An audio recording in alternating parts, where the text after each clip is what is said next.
1. Land, the foundation of the state, or the powerful Xiongnu Empire. Let me remind you of one story first. Our ancestor, Modu Chanyu, ascended the throne of the Xiongnu state in 209 BCE, at a time when the empire, weakened and pressured from all sides, was on the verge of collapse. This was long after the era of the Xiongnu's greatest power had passed and remained only a memory. When the Eastern Hu, the ancestors of today's Chinese, heard that Modu had taken the throne, they began exerting political pressure. About this, the ancient Han historian Sima Qian wrote in his Shiji, Records of the Grand Historian. When Modu came to power, it coincided with the time when the Eastern Hu were becoming a formidable force. Hearing that Modu had killed his father to ascend the throne, they immediately sent envoys demanding from him the famous horse of Tuman Chanyu. Modu's father, a horse that could run 1,000 li in a single day. When Modu consulted with his ministers, they said, a horse that can run 1,000 li in a day is one of the greatest treasures of the Xiongnu state. It must not be given away. But Modu replied, shall we really begrudge a single horse and fail to live in peace with our neighbors? And he sent the 1,000 li horse to the Eastern Hu. Not long after, the Eastern Hu thought, so, Modu fears us. Then they sent envoys again, this time demanding that Modu hand over one of his most beautiful consorts. When Modu consulted with his ministers, they grew angry and said, the Eastern Hu do not know propriety. Now they covet your consort. We must go to war with them. But Modu calmly replied, shall we really begrudge a single woman and fail to live in peace with our neighbors? And he sent them his most beloved consort. The Eastern Hu nobles grew even more arrogant and began encroaching upon the western lands. Among these territories were vast stretches of uninhabited land, flanked on both sides by what was known as the Otua, the border wall. When the envoy of the Eastern Hu came and said, between us and you lies land beyond the Otua border wall, which remains uninhabited. Since you cannot reach it, let us take those lands. Modu asked his ministers what should be done. They replied, those are uninhabited lands. They may be given, or they may be kept. Modu grew furious and exclaimed, land is the foundation of the state. How can it be given away? He immediately ordered the execution of the minister who suggested ceding the land, and launched a sudden attack eastward against the Eastern Hu.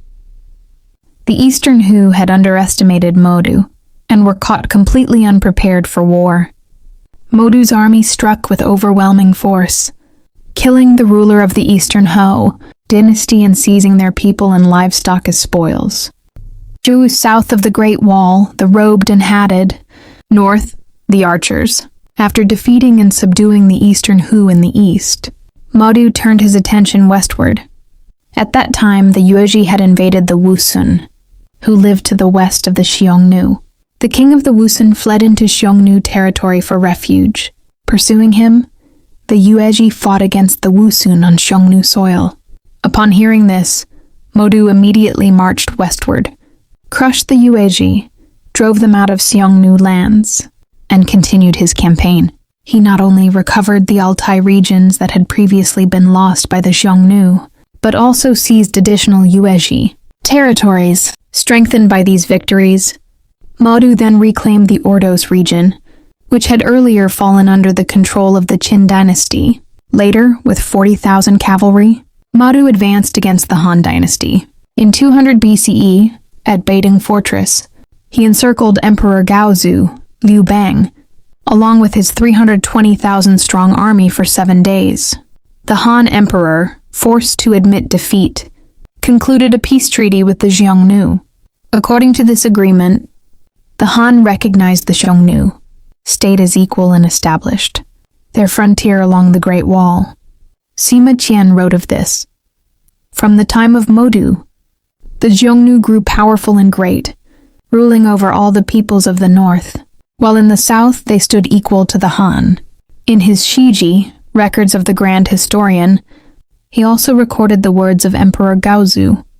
By order of Liu Bang, Emperor Gao, the land north of the Great Wall, the land of the archers and shallow bay, the commands of the Chanyu, while the land south of the Great Wall, the land of those who wear robes, belts and fur hats, shall obey me. The Han and the Xiongnu shall stand as strong neighbors, shoulder to shoulder. As part of this treaty, a Han princess was given in marriage to Modu Chanyu, and the Han court pledged to send yearly tribute of silk fabrics, wine, grain, and food supplies. This treaty entered history under the name the Peace Agreement. 3. The Xiongnu Empire that united the nomadic archers of the felt yurts. From this, it becomes clear that the border between the Xiongnu and the Han was firmly established along the Great Wall. After the Han Dynasty had been forced into dependence on the Xiongnu, Modu turned his attention westward. The reason was that after suffering defeat at the hands of the Xiongnu, the Yuezhi were preparing for another war to take revenge. Therefore, Modu prepared for the coming conflict with the Yuezhi.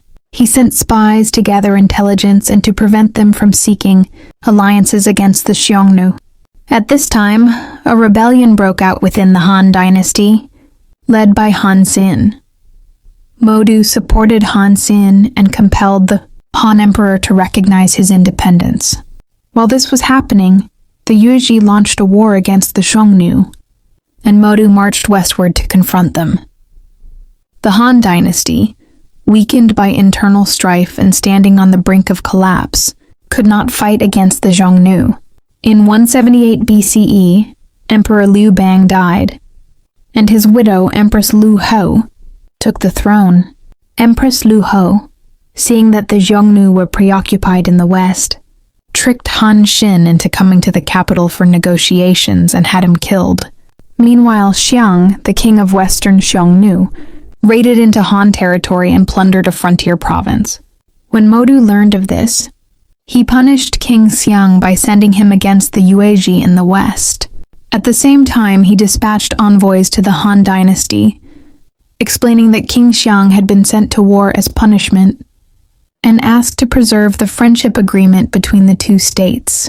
Although Empress Lu Hou initially intended to wage war against the Xiongnu, she feared their powerful armies and accepted Modu's request. The war between the Xiongnu and the Yuezhi ended in victory for Modu. The Yuezhi were driven beyond the Tianshan, heavenly mountains, and Modu seized control of 96 cities and settlements around Kangju and Ferghana, from which he began to collect tribute. The Shiji, records of the Grand Historian, wrote about this campaign. The Xiongnu took tribute from Kangju, Kangha, and Ferghana, Dawan, in the west, and made contact with the Chang in the south. The western kingdoms grew weak and all fell under the power of the Xiongnu. The Xiongnu conquered many nations and grew ever stronger. In 174 BCE, Modu sent a letter to the Han Emperor writing, "King Xiang has been punished and sent to fight against the Yuezhi. By heaven's will, my soldiers and commanders remain healthy. Our horses and livestock are strong and fat, and all the lands of the Yuezhi have now submitted to me. I have conquered Lufan, Wusun, Huza, and 26 of their kingdoms, and all have been brought under the authority of the Xiongnu. Thus, all the bow-wielding peoples have become one family." Centuries later, the great Genghis Khan would once again unite these nomadic archers of the Felt yurts into a single family. Even today, Modu Chanyu's words, "Land is the foundation of the state," remain one of the fundamental principles of states across the world. Amantay Toishibayuli.